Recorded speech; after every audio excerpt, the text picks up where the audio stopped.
Out on the Huangpu River, the Japanese flagship, Izumo, welcomes Vice Admiral Kiyoshi Hasegawa, the Japanese naval commander in the Shanghai fighting zone. With the Japanese foothold west and northwest of Shanghai made secure, danger to the Izumo is not so great. And so, invading armada, Hankow bound. There is no let-up in the relentless. Yet despite merciless flagship for a time, bombing, ceaseless air raids, a symphony of destruction that shatters every river town in sight, Nipponese progress is slow. They can only advance to the tune of blasting broadsides.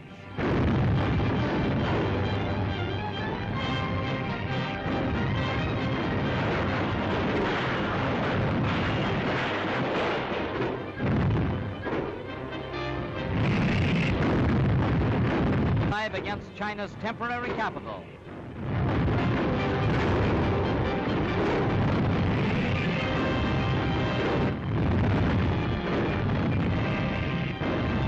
To force the Chinese to retreat or be cut off. Landing parties swarm ashore for a flank attack. The invaders occupy Lion Hill, scene of a desperate Chinese stand. The vital Lunghai Railroad. To open usual scenes filmed under fire, show the hurls a million men into battle. Tanks and guns, the Soviet answer to Japan.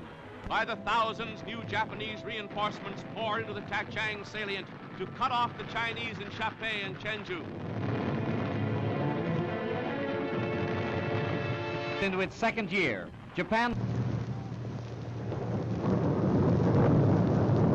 Their light artillery gets the range and starts its hymn of hate.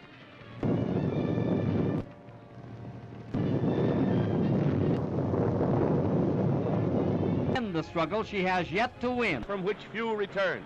General Sun Shai-sun.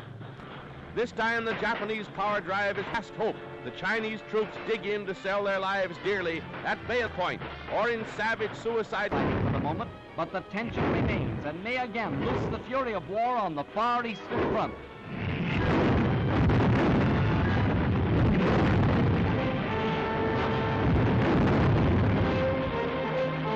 Way for advancing infantry. These Suchow is aflame, blazing target for the invaders' guns.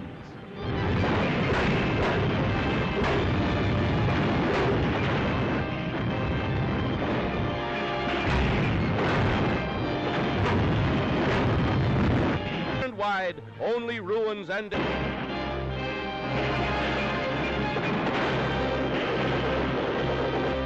Chinese defenders. And another daring but this has stuck touched by Japanese shells, and the inner native city is put in an assault.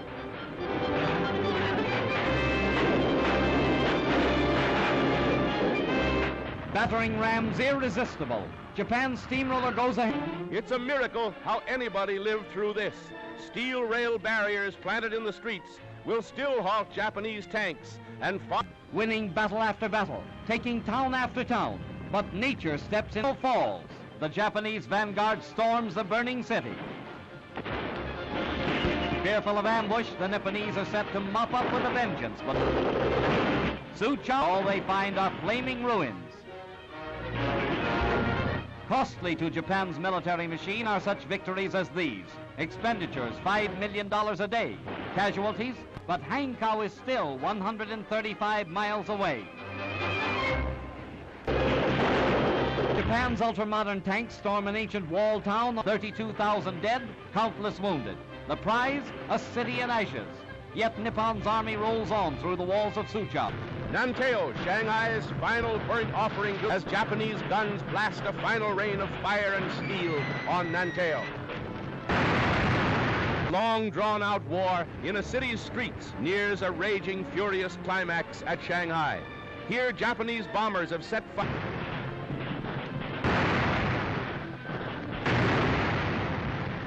to a great Chinese flour mill, right opposite the defense lines held by the United States Marines.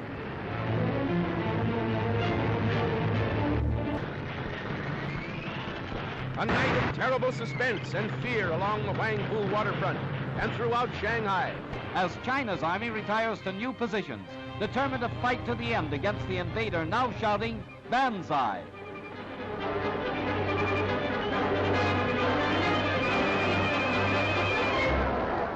flows westward. But it has left path of China's 3-month struggle to keep the Japanese from their once prosperous, revolting picture of ruin and wreckage, or entire sections knocked flat, a waste where once was teeming life, and the Golgotha of China's new freedom. The Japanese army, despite strong protests by foreign representatives, stages a victory parade. The entire Japanese population, from Hongqiu and other sections, waves a wild welcome to the troops who drove the Chinese forces from Shanghai. But the Nipponese army isn't forgetting that bomb on Chinese along the route. Its banks engulfs 2,000 villages and halts the Nipponese by forming an impassable inland sea. China's sorrow becomes Japan's sorrow as the river pours through broken dikes, sparing neither friend nor foe. Both sides stop fighting for the moment to battle the menace of this common enemy.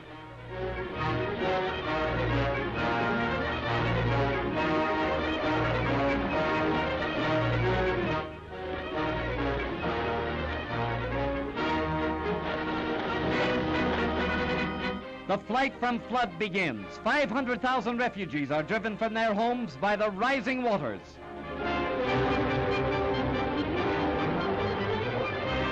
Heart-rending is the rescue of a lone survivor whose family has been swept away by the swirling current.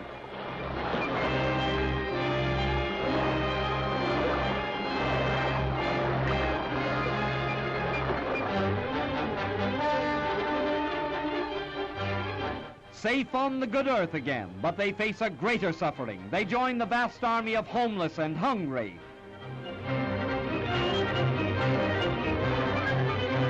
Famine stalks in the wake of flood, the age-old tragedy of ancient China. Here is a picture of human despair, the exodus of those fleeing a land ravaged by war and nature.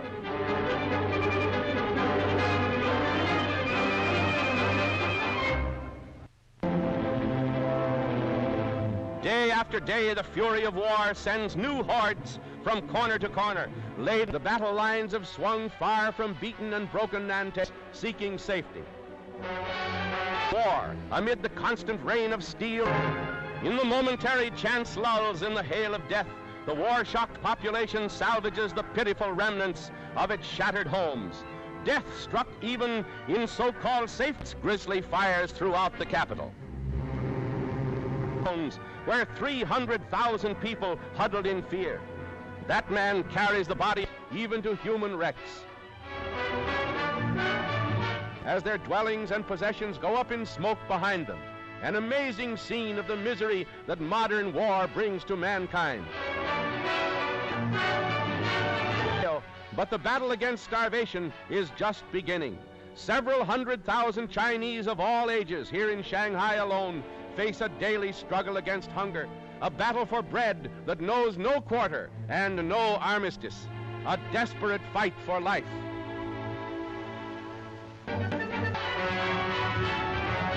Storm the French concession by the thousand. Feeding this vast army of misery is a task that staggers Shanghai. Too young to know of war, but not too young to suffer. Saved from starvation now by the kind ministrations of the Jesuit seminary in Nankeil, Shanghai's ancient Chinese quarter. Food for the mouths in China.